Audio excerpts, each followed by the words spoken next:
Welcome everybody to Sphons CCW Live Show, brought to you by, obviously, Sphons CCW, This and That Distribution, and the Minerva Sportsmans Club. Looks like we got Ryan and Corey on the call tonight, along with Rod. So we got two of us in studio, and some guys on the call. We'll see what we can do with it here. What do we got coming up here? Classes. January 18th, concealed carry class is full. So if you want to get your class done, you're going to need to get in the February 8th class. It is filling up rapidly. So if you want to get that done the next month or two, get in the February 8th class. As always, if you have 5 or more, we can host a class on a non-scheduled weekend. So if that's something you're interested in, you can get a hold of us and we can make that happen for you. January 19th is Pistol Fundamentals, and I have added a link to the class on the description. I'm sorry. A little bit of a brain slowdown there. So anyway, February 8th, CCW. January 19th is Pistol Fundamentals. There's a link to the class in the description on YouTube and Facebook. February 22nd and 23rd is going to be Defensive Pistol, and I got a link to that class also in the description on the video. So if that's something you're interested in getting signed up for, then you can follow those links. Classes are filling up fast, so make sure you get your spot if you want to get into these upcoming classes. So what did we talk about last week for a training tip? I think ammunition. I think Dad talked about ammunition and checking your ammunition, making sure your ammunition worked in your gun, having the proper ammunition. So what do we got this week for a carry tip? This week on the carry tip, we're kind of talking about a bunch of non-lethal options. We spend so much time, talking about, using your pistols for self-defense and all the training that goes along with that. But there's also a whole host of other options that kind of get into that escalation of force. Somebody's harassing you, doing something with you, maybe even takes a swing at you. You can't always use lethal force, but you still have options to defend yourself. Some of that getting into some of the pepper sprays, tasers, stuff like that. Just having, good defense awareness about yourself. So that's kind of our carry tip. Well, the thing look into those options of different layers of protection of yourself. Yep. To carry. The not every situation you're going to run into is going to be a lethal force situation. FBI stats, you're 5 times more likely to be in a non-deadly force situation than you are in a deadly force situation. So it's probably going to happen a lot more likely that you're going to be in a non-deadly force situation. The other thing is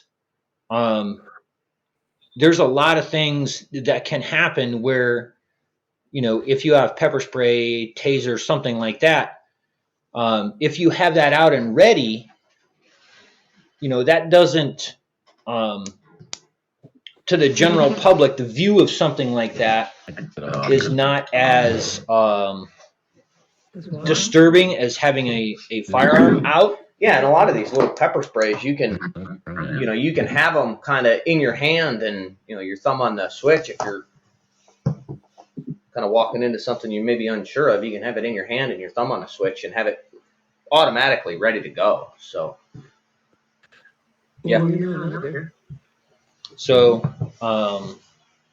the addition of a non-lethal option for your everyday carry, I guess you would say, is probably in your best interest. I guess you think of a policeman's belt, I guess, or a fireman's belt. It isn't just a gun that they have on their belt. It is, they have pepper spray, they have a taser, they have handcuffs, they have all kinds of stuff that is a non-lethal force option. Yeah. Oh yeah, they have a whole multitude of things on their belts. So the other thing about it is, if you are going to have a non-lethal force option on your person, you need to practice with it just like you would practice with your gun. yes, you do. Yeah, you absolutely. You need to you need to do all these things, whether it be a taser, a pepper spray, all that stuff. There's locks and switches on it as far as activation and how it's activated and what it does, and there's also the thing about pepper spray. How are you going to maybe react with pepper spray? Right. Some people can react, can just be kind of pushed right through it, and other people have a lot of hard time with it. Yeah. So, training tip. For the training tip this week, got a little package of dummy rounds here. A little, snap cap dummy rounds, and we wanted to bring up malfunction clearances. Mm-hmm. Everybody today, I mean, Corey, Ryan, how often do these modern pistols malfunction? Almost never. Few enough times that if you don't actually really practice that, it doesn't become nature to be able to clear that. So, something like snap caps, you go to the range with a buddy, have him load a magazine with you, have him throw a snap cap in there. Get it so that, you pull up, you go to take a shot, you get that click, you can work through your malfunction clearance drills, very smoothly and be proficient at it. Because, modern pistols, you get the Glocks, the Smiths, all that stuff. These pistols with good quality ammunition will go thousands of rounds, and everybody kind of forgets about that. Well, what do I do if it does have a hiccup? How do I do that? And you see it on the range too with very proficient shooters. They get a hiccup and they don't know how to. They just kind of stop and stare, and then it takes them a few seconds for their brain to kick into gear and actually start. Okay, this is what I have to do. Well, especially in a defense situation, if your pistol goes down with a malfunction, those few seconds are just absolutely detrimental, and can seriously affect your injury, survival, all of those things. So Yes. Work on your do some malfunction clearance drills, and get yourself some snap caps, and just work on those drills when you go to the range. Absolutely. What do you guys think? Think right? Oh yeah. The importance of that is probably really understated. Getting the pistol back in action and working again, if it goes down, especially in a defensive situation, is probably your biggest key to getting through that situation. It's just like any other piece of equipment. I mean, whenever it doesn't operate, you need to know, where to go from there.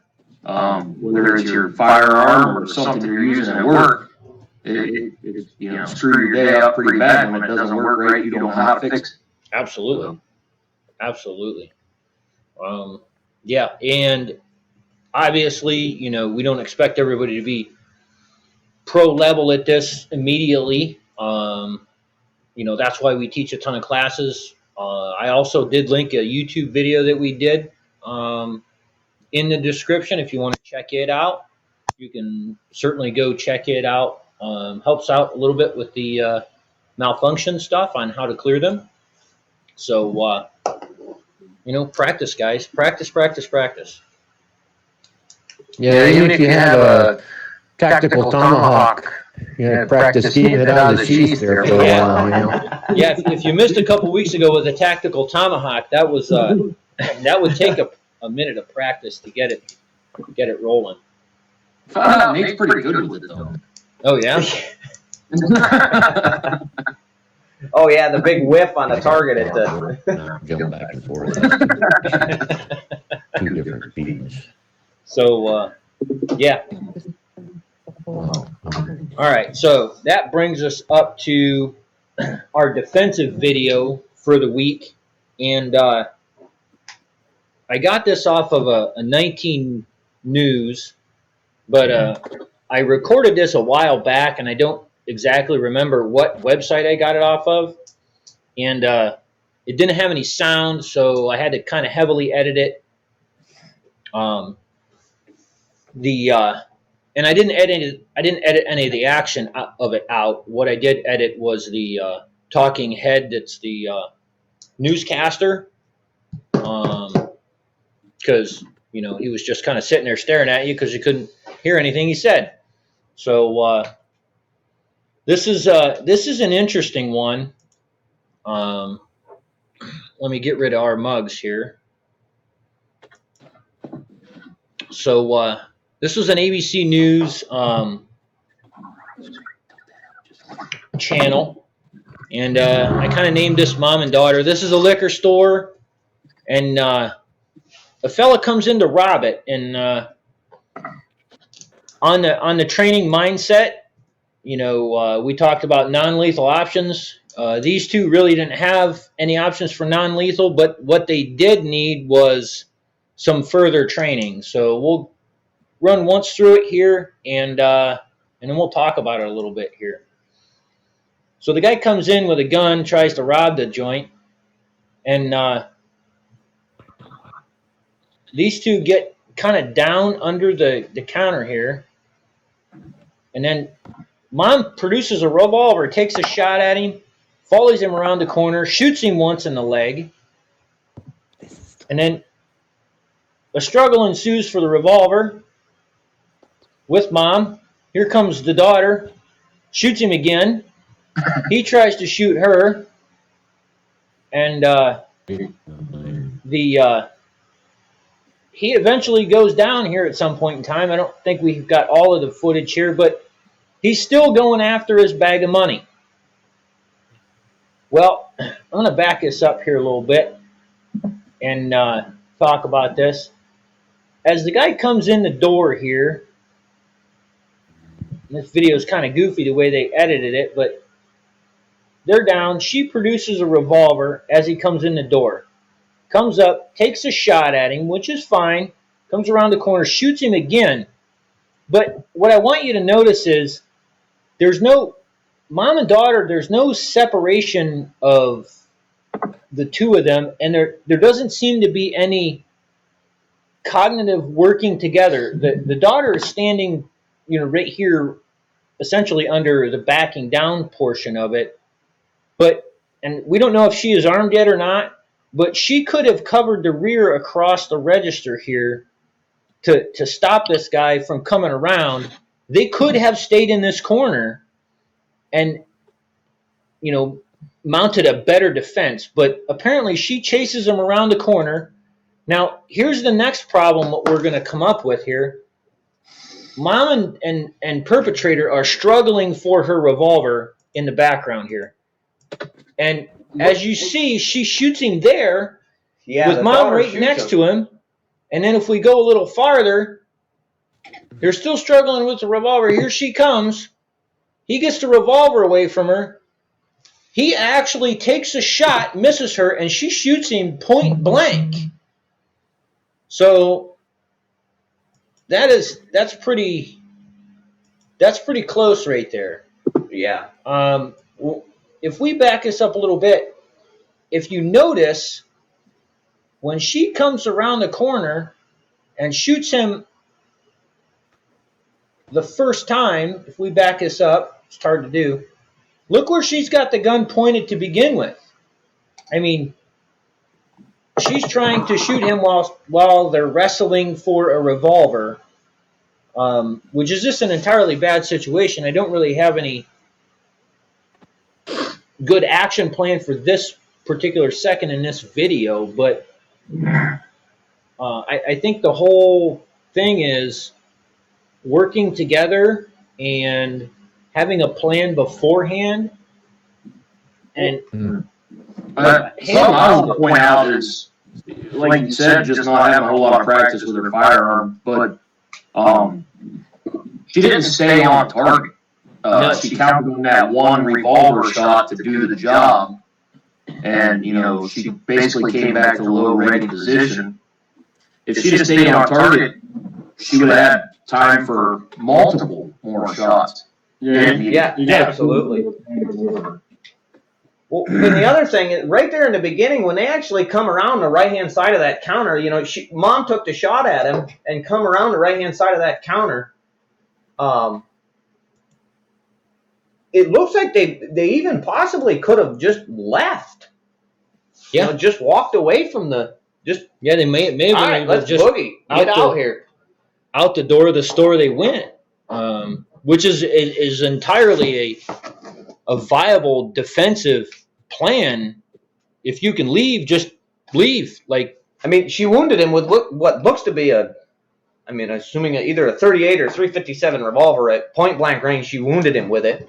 He's going to have to seek medical treatment somewhere, and he's hurting. So yeah, a little easier to track down and catch when law enforcement arrives.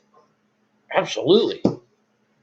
I think both mom and daughter, they got off target. They didn't put themselves in a defensive position where he had to, breach a line of fire to get at them. They didn't stay on target. They didn't.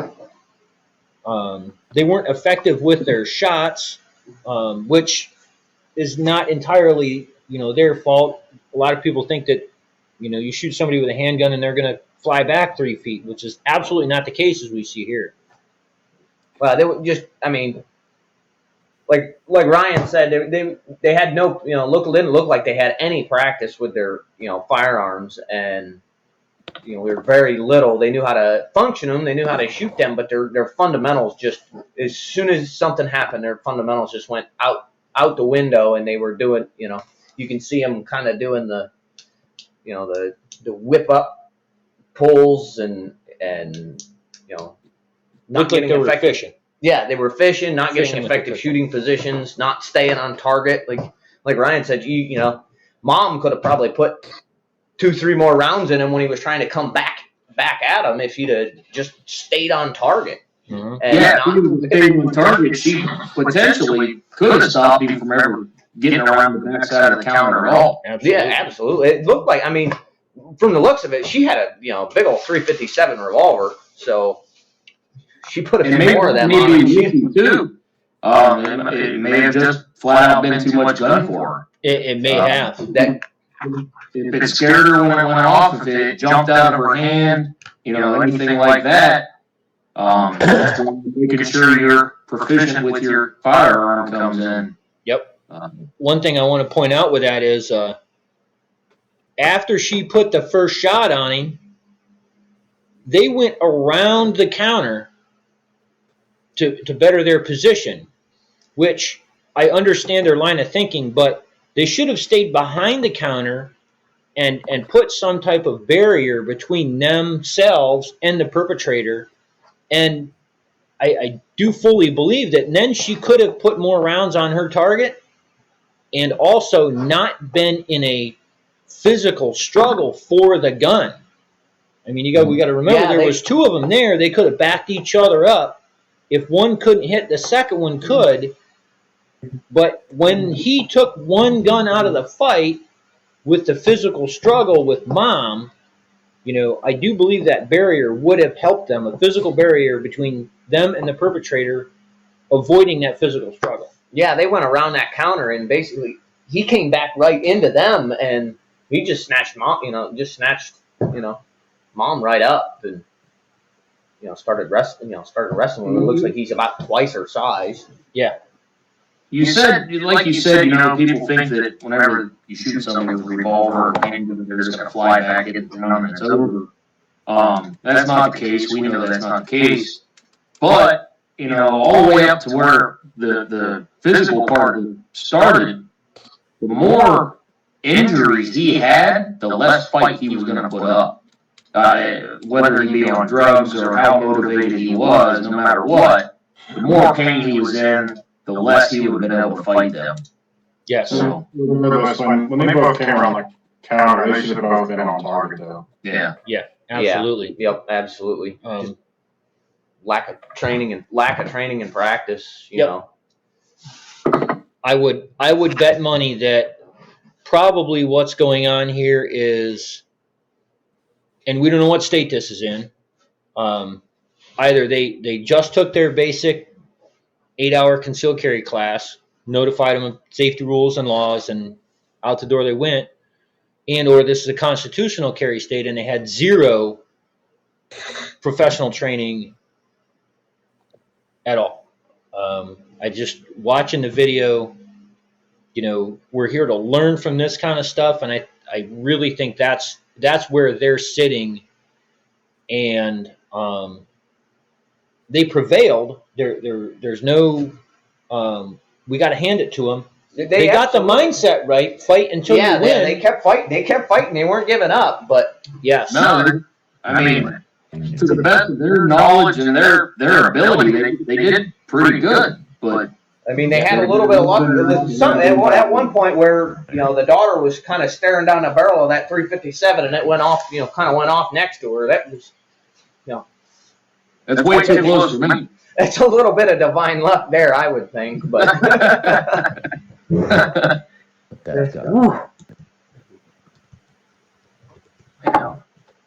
Well, I'm glad they're okay.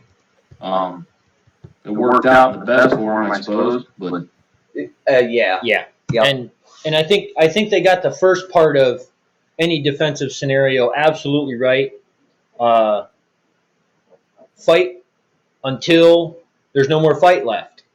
I mean, these two ladies, undersized, undertrained, working against probably a hardened criminal attacker that is practiced at doing this kind of crap, and they won. So good job there. Absolutely. And then we got a video that we can learn from. So, Right. two goods out of the thing. Not the size of the dog in the fight, fighting the dog. Absolutely. 100%. So we got through that. We're going to head over a little bit of news. And I was just thinking that I may have omitted an article that I really wanted to put up here. And so let's get these news articles up here and see what we're doing. All right. Yes, I did omit a news article that I wanted to bring up. So we'll get through these, and I will bring this one up because it's our humor piece for the night. Let me get rid of our mugs here, and we'll take a look. If you remember last week, we talked about the church shooting in Texas. This was a last-minute edition. Governor Greg Abbott to present a Texas Medal of Courage to the church shooting hero, Jack Wilson. Got this from The Truth About Guns. I guess we will see whether he actually gets that in the weeks to come. But this guy's the one who took down the Texas church shooter and did as good a job as he probably could have mustered under that particular situation. And I think he probably did most everything correct. So hats off to this guy. I think he saved a bunch of lives in the process. So that's a pretty good feel-good story. I'm glad the governor of Texas give him some kind of recognition. Yeah. It's contrary to what Michael Bloomberg said about it. Yeah, Michael Bloomberg said he probably shouldn't even have had the gun, which is utterly redundant. Yeah. It's ridiculous. Yeah. Just ridiculous. Lots of words there. Lost words there. All right. In the Belton Village area, human trafficking and prostitution sting in the Belden Village area. And this is an older article, and I brought this one up because it is so close to home here. And, you know, I wanted to kind of highlight to everybody that this kind of stuff is not far off places that it happens. It happens here. It's happening now, and we got to be aware of it. Got this from News Talk 1480 WHBC. Once again, the link is in the description. They did this operation on the 29th of May by the Jackson Police with assistance from Canton, Worcester, and the Massillon Prosecutor's Office. This guy, Timothy Birch of Newcomerstown, was arrested and charged with unlawful sexual conduct with a minor. He believed he was talking online with a 13-year-old girl when it was actually an undercover agent with the Canton Police Department. Police say Birch believed he was meeting the girl to have sex. Police say the following individuals were arrested for soliciting for sexual activity and possessing criminal tools. And they got a whole list of folks here. So we got 1, 2, 3, 4, 5, 6 people plus the guy in the article. So that is 7 people that were participating in this trafficking ring. And it's kind of scary to think about that. How many kids could they have victimized between the 7 of them? You know what I mean? Yeah, that's. I mean, we all of us here, you know, have families and stuff like that, and it's just, you know, it's disturbing and scary to think that those type of people are, you know, there, and we have to, you know, deal with stuff like that. Another thing we got going on here, kind of close to home. We got a teen accused of threatening a shooting at the Cuyahoga Falls High School. There's some stuff I really don't know if I agree with this article, but Hey, Jay. yeah, Not to interrupt you, can I point one more thing out about the Belden Village thing here? sure can. The entire Belden complex is supposedly a gun-free zone. Yes, you are correct. A lot of the Belden Village whole strip area and down by the mall and all that stuff, a lot of that is, you're absolutely right, Ryan, it is a gun-free zone. Which makes sense why the trafficking would happen there. You are 100% correct on that. Safe haven for criminal activity. Yes. Absolutely. So, you know, I really think that our gun-free zones should be renamed to criminal protection zones, because that's really what's happening. Yeah. And There's no way to sugarcoat it. That's exactly what's happening. That's why, I mean, that's why this kind of stuff happens in those areas. Yep. Schools, churches, because a lot of churches don't allow carry. The places like the Belden that hang signs all over the place, you know, advertising that there won't be anybody here to fight back. Yeah, which is unfortunate, really. It is. Completely unfortunate. Right. All right, let's see what we got going on here.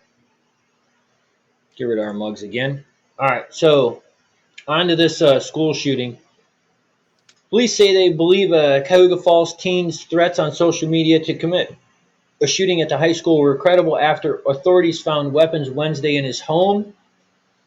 Alan M. Kenna, 18, faces felony charges of making terroristic threat and a misdemeanor criminal trespass charge, according to Stowe Municipal Court. He pleaded not guilty Thursday during his arraignment.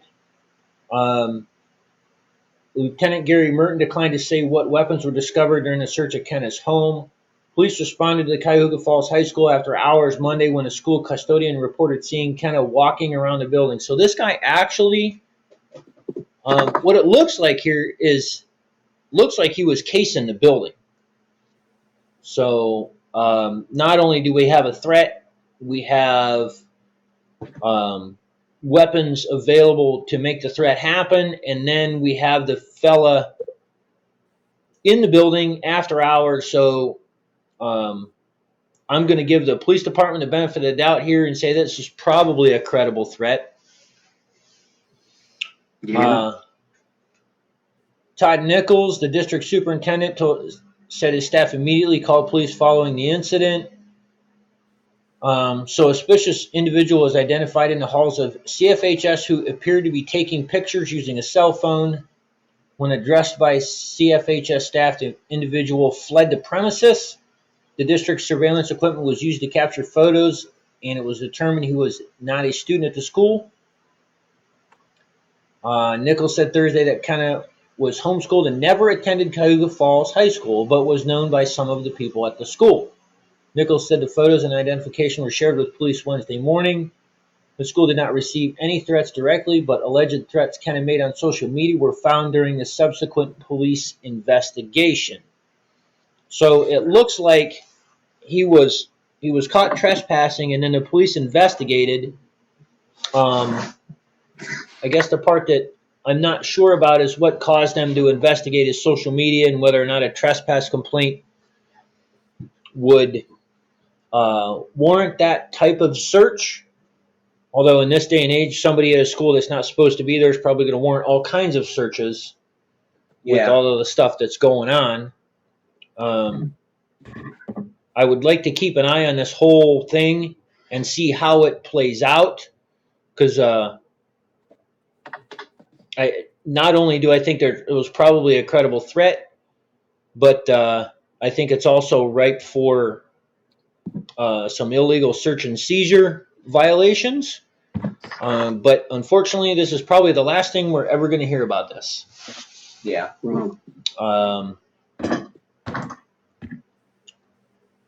Nichols finally told the district families that the incident is a reminder to follow the mantra, if you see something, say something. By doing so, we help the entire community stay as safe as possible. We've talked about that before when it comes to drug dealers and gangs and stuff like that. So, you know, like I said, we'll try and follow this as best we can, but I got my doubts. We found this at Akron Beacon Journal, by the way. So next one we got in the lineup here is something, if you're a gun owner, you probably are going to be interested in. We got this one from Cleveland.com. A judge denies a request by Akron and Cleveland and other cities to block provisions in the state gun law from going into effect.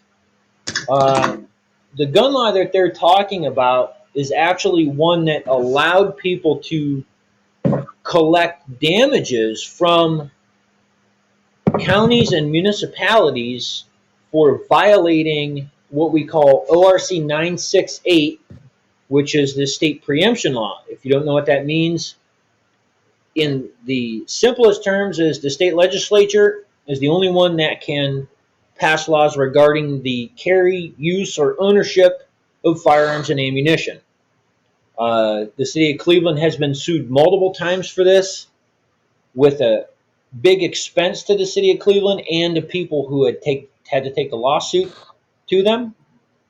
ORC 968 was strengthened with the right to bear arms law, and now the city of Akron and the city of Cleveland have gone back to the courts to spend more money to try and defeat this law again.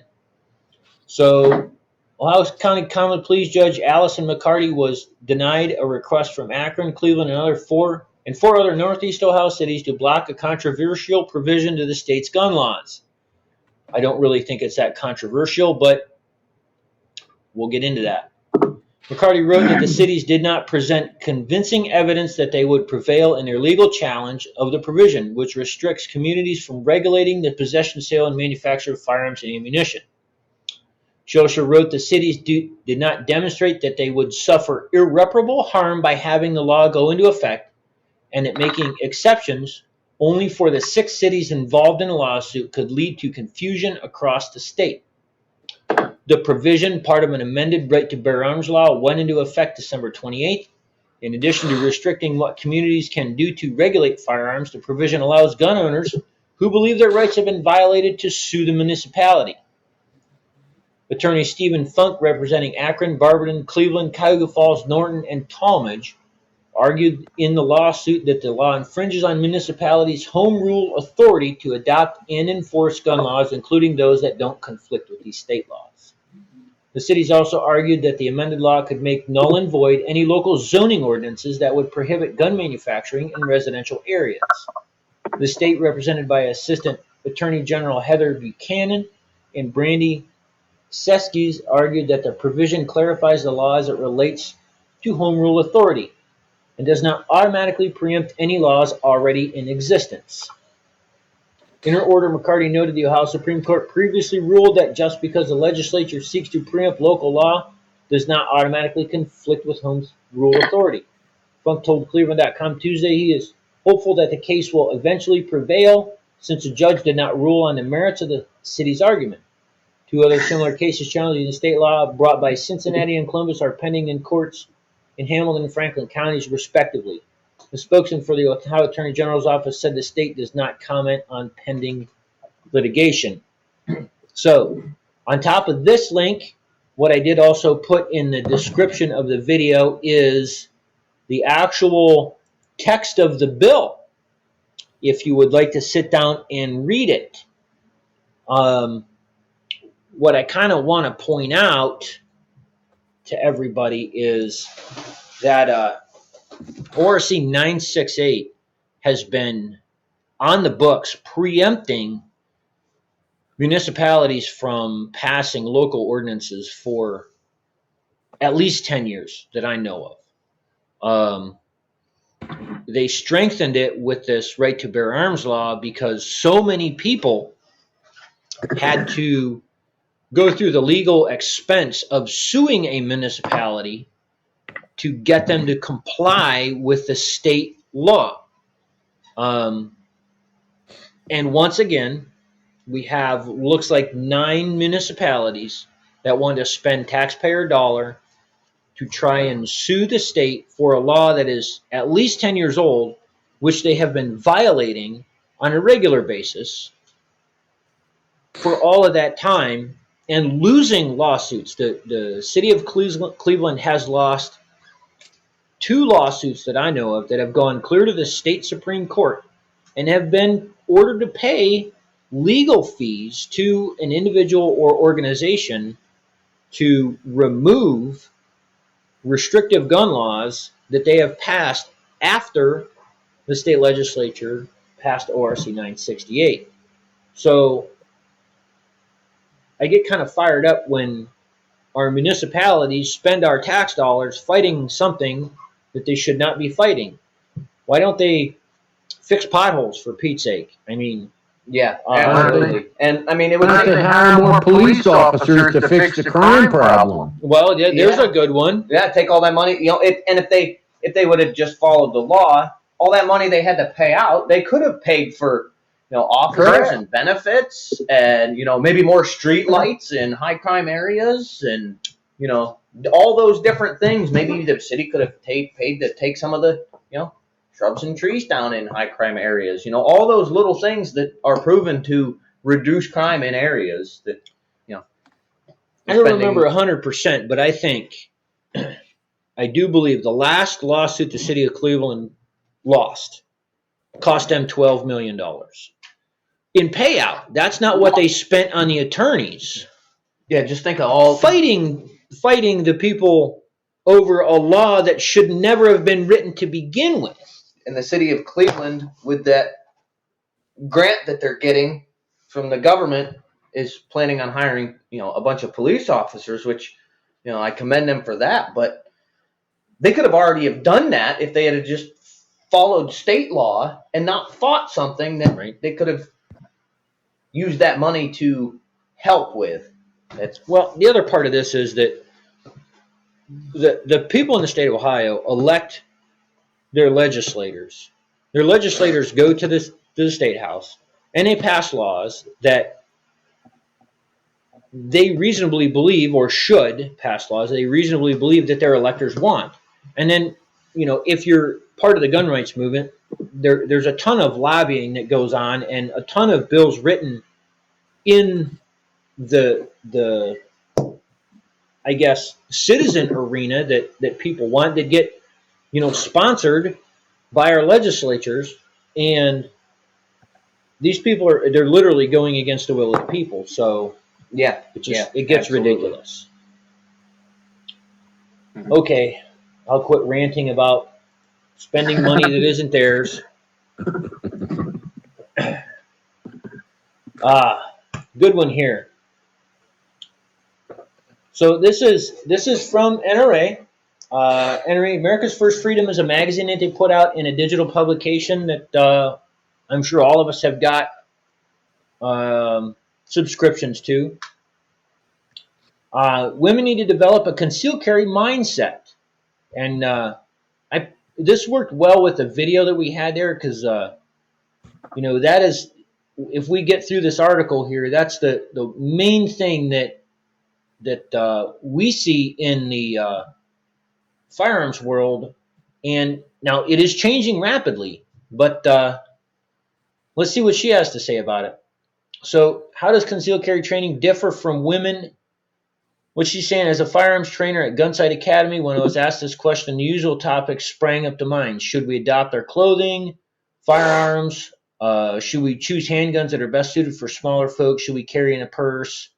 I've worked with plenty of women in both mixed gender and women-only courses, but my 20 years of teaching have included more male students than females, so my perspective on the differences in training women is informed by working with both genders, she says. What I found is the training differences are not related to strength, size, or mechanical ability. And we've seen that also. If you're willing to put the time in, then you will reap the benefits. Though these challenges may be in evidence, I've seen women overcome them all, and it's not that there isn't enough equipment designed for women these days. Plenty is made to accommodate us. One of the critical differences, and indeed the biggest hurdle for women, is our mindset. More specifically, our traditions, our evolution, and our societal mores that set many of us up with deep-rooted notions that run counter to good personal defense. The biggest reflection of this reluctance to start carrying our firearms, then to continue carrying. In every class, regardless of the gender mix, I ask how many students have concealed carry permits. Hands are raised proudly. Then I ask how many actually carry. Hands fall. To the students' relief, I don't pry so far as to ask who carries daily. But when asked why we don't carry, aside from when it's illegal, I hear a reluctance, especially from women, to carry one of the best defensive tools we have. Let me address 5 of the most common excuses I hear. My husband carries. Well, this lady says, good for him. How about you? Are you responsible for your own defense? Surrendering any fundamental concept also implies that you're less vigilant when you're with somebody. Yes, others may want to defend you, but you may want to return the favor, right? He's a better shot than I am. This is a misnomer right here.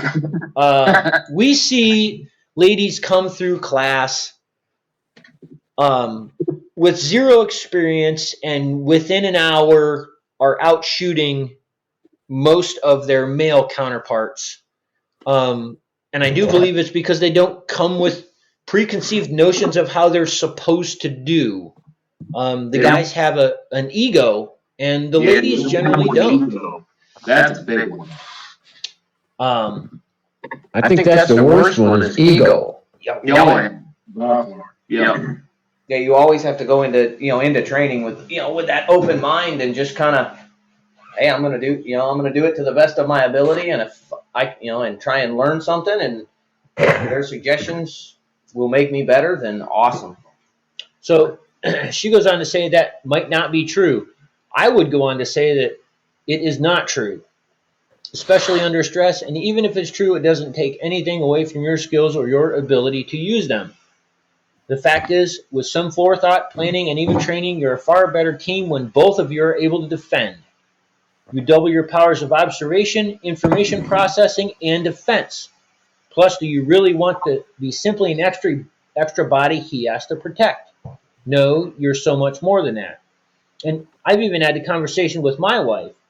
I can handle myself in a fight, but I cannot watch you and handle myself in that same fight because I need to concentrate on different things. If she was also concentrating on what was going on rather than being an innocent victim, that is going to help. And she is absolutely correct in this article. Yeah. I'm not going to be in a bad area. Well, just like flat tires, you never know when this is going to happen. You're not going to be in a bad area. Belton's considered one of the nicest areas of Kent. Yeah, and Yeah, we just read that article about them busting a human trafficking ring. Churches are good areas. Yeah. Yeah. Churches, schools, some of the nicest areas around. That's where this stuff happens. Yeah. It happens where you are, not somewhere else. Just because you're not in a bad area doesn't mean that there isn't bad people in a good area. There you go. You already read this article? That section? Holy cow. You almost got it word for word. Really? No, I haven't read it. No, It says, one sentence down, to put it another way, bad people often choose good people as their victims. Where do they look for good people? In good areas. What are the chances? Criminals aren't going to look for people to rob in the hood because nobody's got any money. Well, this Because is, we get shot too. yeah. Right. Yeah. You're stealing from other criminals. That's dumb. Right? I don't want to live or think like that. It's not paranoia, it's practical, intelligent, and necessary to consider that bad things might happen. You carry a cell phone? Does it have an emergency number? Do you have a spare tire? Do you have a fire extinguisher? Pretty much what we say every day when we talk to potential students that we have to interact with. Yeah, I don't ever plan on getting in a car accident, especially one that is my fault. I still have car insurance. Yeah. And my car still has a seat belt. Yeah. We must guard against allowing ourselves to simply feel safer and dedicate ourselves to truly being safer. That means taking full charge of our responsibility for our personal defense. No more excuses. If any of these thoughts have ever crept into your mind, read and embrace the following. I being responsible for your own personal defense is not a when I am alone proposition. It's not a when I think it's dangerous choice. It's a 24/7, 365 condition of being a responsible human being. If you can carry, you should, whether alone or with someone. You and whomever you are with should be full members of your team, not just part-time players. As such, maximize your capabilities, define your roles, and expect to use your skills to strengthen your team. That person you're with may be the first target, especially if he's male, in which case you could be your team's last line of defense. Think and act like it. That's a good point that I hadn't thought of. If I was a criminal attacker, and I've used this before, just in life, it's one of them things where if you got to defend yourself or you're going to get into a fight, you pick the biggest guy, you take him out first because it's going to be the hardest target. So, that's another point. Develop the woman warrior within. I don't know why I'm laughing at that, but it seems kind of funny. Exercise your right to protect yourself makes you a more powerful version of yourself. Being a concealed carrier means being more prepared for the world. For those of you who realize these things, consider how you can be the best defender you can be. Although very well and good, but how? When I first came to Arizona's renowned gun site, which was made of instructors having an appropriate command presence, probably much was made of this for me since I was the only female, a small and squeaky-voiced one to boot. This term, borrowed from the military, describes how one uses comportment to manage others and includes everything: posture, movement, eye contact, voice, and more.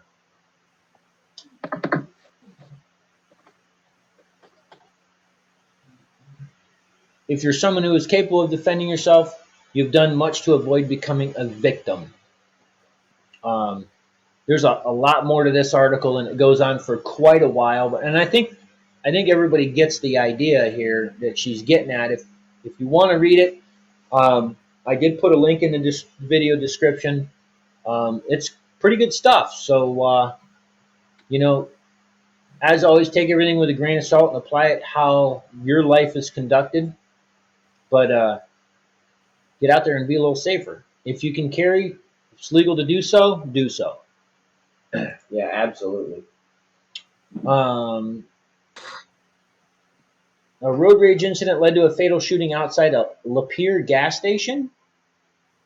In Lapeer, Michigan, a road rage incident led to the fatal shooting with a 33-year-old man in the parking lot of a Lapeer gas station. Officers with the Lapeer Police Department were called out shortly after 7:50 a.m. Monday, December 30th. Person notified an employee that a man had been shot in a parking lot. Lapeer Police Detective Sergeant Craig Gormley said the incident began in the entrance of the gas station and migrated into the south portion of the parking lot, where there was an active assault taking place from the deceased person. That sentence doesn't make I think a they whole lot of wrote that a sense. little weird. I think it was. I think it was a I'm live. assuming it was not deceased, but he was assaulting somebody. Yeah. Police learned through the course of the investigation that Arthur Lee Kahn III approached the shooter's vehicle with a crowbar in his hand. All I can confirm right now is that there was a confrontation at the entrance of the gas station, said Gormley. Kuhn pulled the passenger door open and was shot twice, once in the arm and once in the chest by a 33-year-old Lapeer man with a .38 caliber revolver, according to Gormley. The shooter, whose name was not been released by the police, entered the gas station immediately afterwards and told people to call 911. The man was taken into custody, but released about 6 p.m. the same evening after police consulted with the prosecutor. Police have viewed the surveillance video from the gas station that Gormley said will be part of the case. The vehicles were towed from the scene and examined by law enforcement officials. Gormley is scheduled to meet with the Lapeer County Prosecutor's Office midweek to provide any updates about the case, but he placed no timeline on the information. The DNA work may take up to 6 months, he said. It's kind of unpredictable. When asked if he believed any charges would come against the shooter, Gormley said the view of the police department is we are remaining neutral and is simply going to gather the evidence and the facts.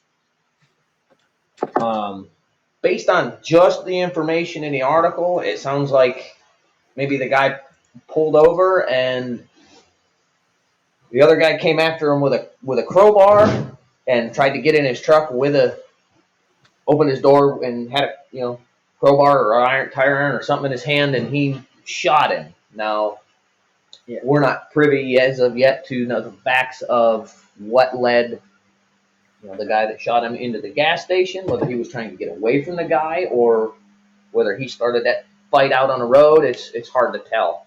Yeah, I don't know that. And once again, you got these different conditions. State of Michigan's pretty much the same way, although state of Michigan is what we would consider a stand your ground state. You still cannot start or escalate the fight. To do that. So while we're doing this, I'm going to let you do your product of the week, and I need to bring up one more news article if I can, because that's a pretty good one to kind of have a little comic relief here. All right. Well, on our product of the week, we're going to kind of step back. We kind of touched base on this here a little bit with our carry tip about escalation of force and some non-lethal options. I wanted to just bring up about this, the pepper sprays. We got this one. It's 15% pepper. There's a whole host of these different little pepper sprays. You got one there.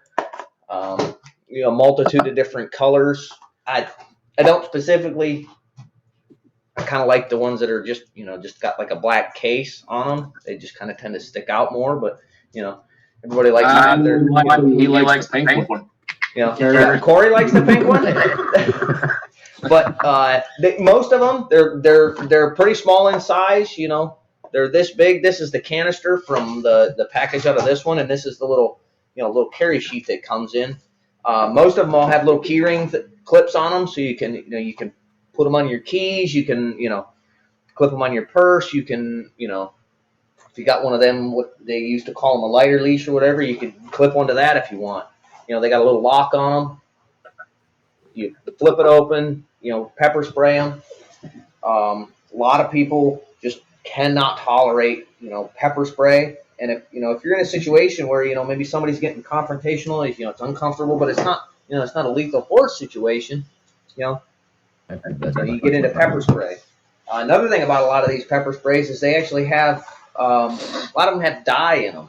So, you know, if somebody kind of, you know, starts to, you know, gets to start something and you nail them with a round of pepper spray, a good dose of pepper spray, you know, it'll stain them a color. So you can, you know, when you call the police and report that, you know, that's another thing, you know, kind of goes right along the lines with that, you know, if you see something, say something, you know, if something happens to you, you know, you need to, you know, call the police department and let them know what happened. And they can actually, you know, literally with some of these with the, you know, the red dyes in them, go find the guy with a red face. You know, not only is it red because I just sprayed him with pepper, but it's red because it painted him that way. So, these things, they're relatively inexpensive. All these ones, you know, they're $6. You know, you can have them kind of littered all over. You got another, you know, just that, you know, those different layers, you know, on your person for that escalation. The other one I want to talk to is we got these stun guns, kind of along the same lines, you know, non-lethal option. You know, charge them up, you turn them on. You know, if you have to, you know, you zap somebody with it. These got a pretty good bark to them when you turn them on. Another nice thing that I like about a lot of these little stun guns is they've got a flashlight on them. You know, we can't stress enough about, you know, in any kind of a situation, you can't do something with something that you can't see, and having that white light with you, you know, gives you another advantage. On top of that, that's one of your first weapons in your escalation of force, especially, you know, in low light conditions, is, you know, put light on it.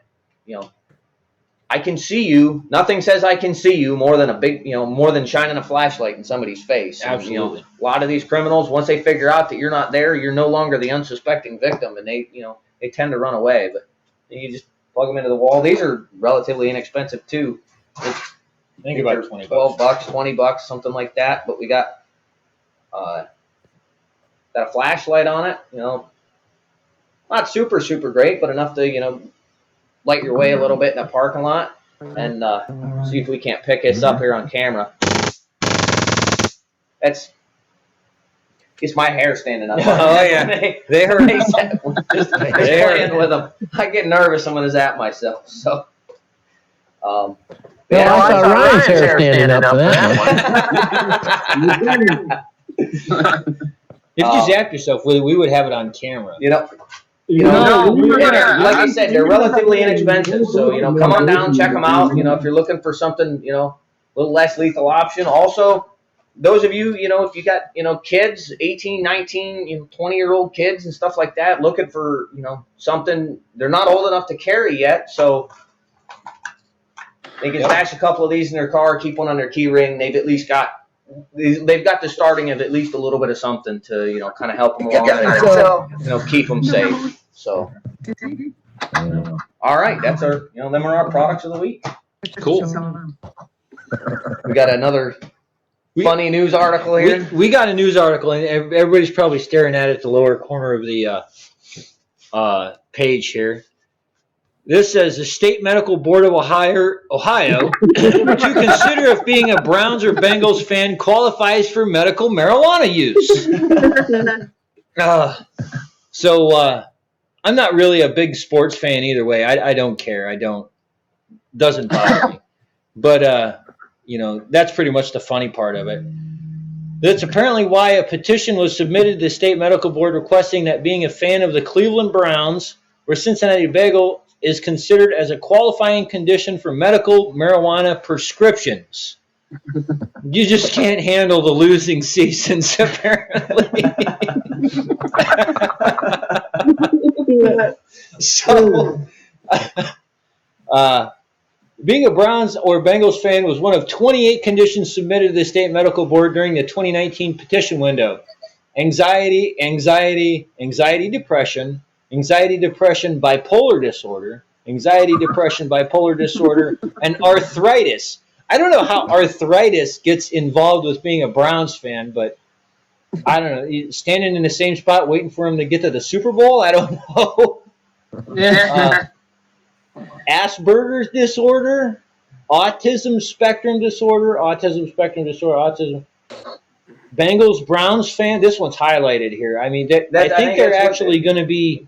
I think they actually put that down as somebody listed that as well. If that's the actual medical condition? That's the medical condition. I think the only way anybody's a Browns or Bengals fan is if they're already on some marijuana. Yeah.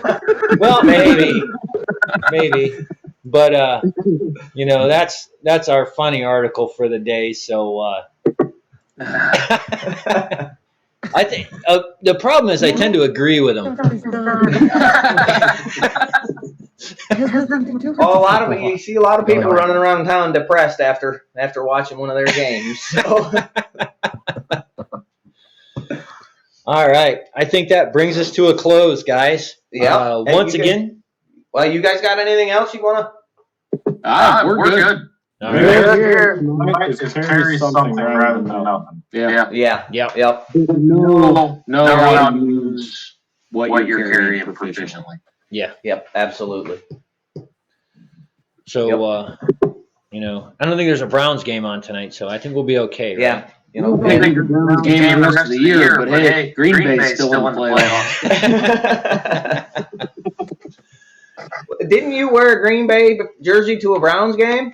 Yeah, but she said I had to wear something Browns, so I got one of those "Hello, my name is" tags, and I put "Honorary Browns fan for the day" on my Green Bay hoodie. Oh, okay. That I'm just here for the beer. Yeah. Well, before we tick everybody off half of Ohio with our Browns fan jokes, everybody, thanks for stopping by. Once again, the Sphons CCW Live Show brought to you by Sphons CCW, thisandthatdistribution.com, and the Minerva Sportsmans Club. Everybody, enjoy your weekend. Thanks for joining us, and stay safe out there. Yep. Yeah, everybody. All right. See you guys. Thanks. See ya. Bye-bye.